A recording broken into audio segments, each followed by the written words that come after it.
বিশ্বকাপের সময় বেশ কিছু ঘটনা ঘটেছে।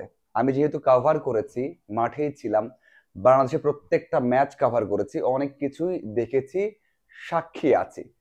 বলতেই পারেন যে কিছু ভিতরের ঘটনা সেটাও জানি বা জানতে পেরেছি। দেখুন, বেশ কিছু ঘটনা ঘটেছে। বাংলাদেশ দল খুব খারাপ করছিল, সেখানে সেই সময় বোলিং কোচের সাথে টিম ডিরেক্টরের ঘটনা ঘটেছে, সেখানে নাসুমের সাথে একটা ঘটনা ঘটেছে, সেখানে সাকিব ইনজুরিতে পড়েছিলেন, সেখান থেকে বাংলাদেশে এসেছেন, এমন অনেক ঘটনা ঘটেছে এবং বাংলাদেশ দল ফেল করেছে। পুরো টুর্নামেন্টে বাংলাদেশ 10 দলের মধ্যে অষ্টম হয়েছিল, মানে একেবারে বাজে একটা টুর্নামেন্ট গিয়েছিল।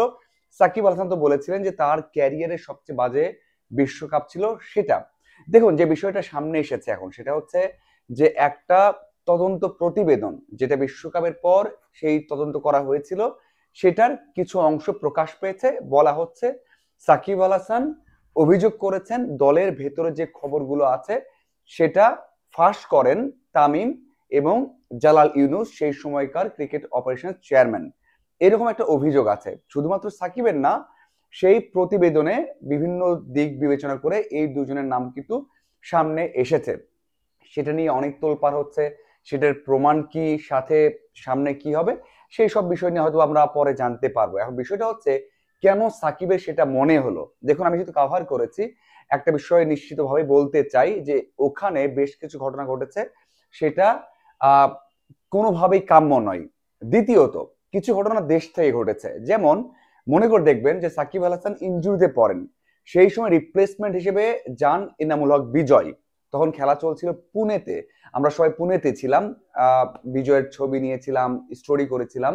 সেই সময়টা আপনারা যদি মনে করে দেখেন, যে কথা উঠছিল যে তামিম ইকবাল রিপ্লেসমেন্টে যাবেন, মানে যেহেতু সাকিব নেই, সিনিয়র একজন নেই, ওপেনিং এ ভালো করতে পারছিলেন না জুনিয়র তামিম, সেই জায়গাতে তামিমকে নিয়ে যাওয়া হবে, সিনিয়র তামিমকে। সেই খবরটা কিভাবে প্রকাশ হলো? দেখুন, টিম ম্যানেজমেন্ট চেয়েছিলেন, টিম ম্যানেজমেন্ট আবারও বলছি ভালোভাবে চেয়েছিলেন যে তামিম ইকবাল দেশ থেকে গিয়ে 2 থেকে 3টে ম্যাচ বাকি ছিল, মনে হয় 2টে ম্যাচ বাকি ছিল, সেই 2টে ম্যাচ খেলুক। কিন্তু তামিম ইকবাল সেটা জাননি, বা তার ইনজুরি বা বিভিন্ন কারণে ওই সময় যেতেও চাননি, কারণ টুর্নামেন্ট শেষের দিকে ছিল, যাওয়াটা হয়তো বা ঠিকও হতো না, জাননি। কিন্তু এই যে টিম ম্যানেজমেন্ট চেয়েছে তামিম ইকবালকে, সেই খবরটা কিভাবে প্রকাশ পেল, কিভাবে সামনে আসলো? আপনারা যদি সেই সময় যান, পত্রিকা দেখেন, টিভি দেখেন দুই একটা, তাহলে আপনারা নিশ্চিতভাবে বলতে পারবেন বা লিঙ্ক করতে পারবেন যে ওই সময় ক্রিকেট অপারেশনের চেয়ারম্যান কিন্তু এই খবরটা প্রকাশ করে দিয়েছিলেন বিভিন্ন জায়গাতে যে টিম ম্যানেজমেন্ট তামিমকে চান। এটা কিন্তু প্রকাশ হওয়ার কথা না। মানে ওই সময়টা তো টিম ম্যানেজমেন্টের কথা বলছে, ওখান থেকে সাকিব রয়েছেন, হাতুরু রয়েছেন, তারা কিন্তু এখানে ক্রিকেট অপারেশনকে জানিয়েছেন যে আমাদের এই প্লেয়ারটা দরকার। মানে তামিমের কথা বলেছে যে যদি তামিম আসতে চান তাহলে তাকে পাঠান।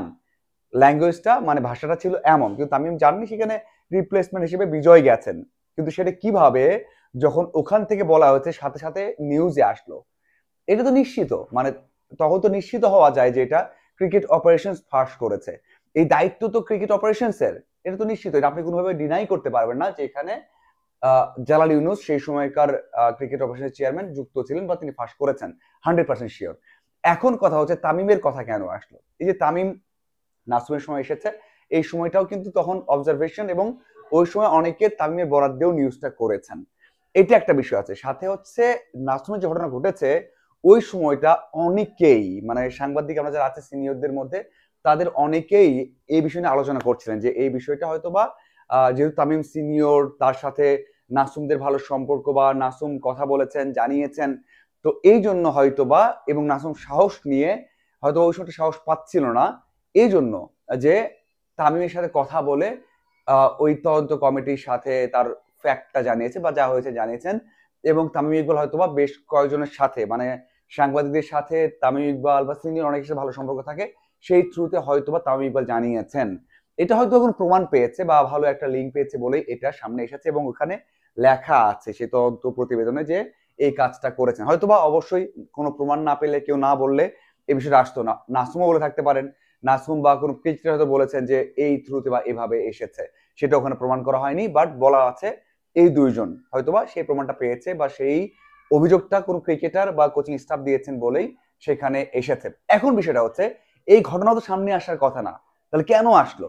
মানে এই যে তদন্ত প্রতিবেদন করা হয়েছে সেটাও তো সামনে আসার কথা না এতদিন পর এই সময়টা। মানে এবং কি বলেছেন আমরা যেটা বললাম, জালাল ইউনূসের কথা, সাকিবের কথা, তামিমের কথা, সেটা কিন্তু আপনি সিনারিও দেখে বলতে পারেন, কিন্তু এই যে সামনে আসলো পেপার সহ, এটাও তো আসার কথা না, এভাবে তো আসার কথা না। আসলো কেন? দেখুন, বাংলাদেশ ক্রিকেটে এমন অনেক কিছু হয় যার কোনো ব্যাখ্যা হয় না, কিন্তু এর মধ্যে কিছু মোটিভ থাকে, কিছু বিষয় থাকে যেটা আপনাকে হয়তো বা মেনে নিতে হবে। নির্বাচন হোক, কারো সুবিধা হোক, কারো অসুবিধা হোক, এগুলো যুক্ত থাকে। কোনো সময় এই প্রমাণ আসছে, কোনো সময় ওই প্রমাণ আসছে, কোনো সময় তার এগেনস্টে আসছে, কারো পক্ষে আসছে, এগুলো এসে থাকে। সামনে নির্বাচন আছে, বিসিবি টালমাটাল অবস্থা, তারও তো লাভ হবে। এর জন্যই এইগুলো সামনে আসা।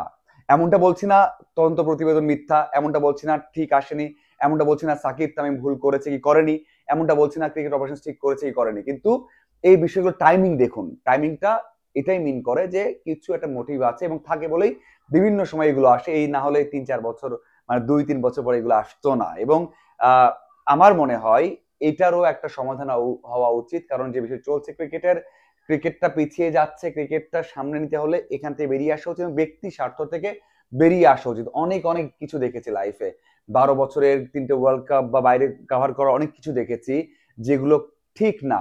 ক্রিকেটাররাও করেন, ম্যানেজমেন্ট করেন, কোচিং স্টাফ অনেকে করেন, আরো অনেক কিছু আছে, হয়তো কোনো এক সময় বলবো।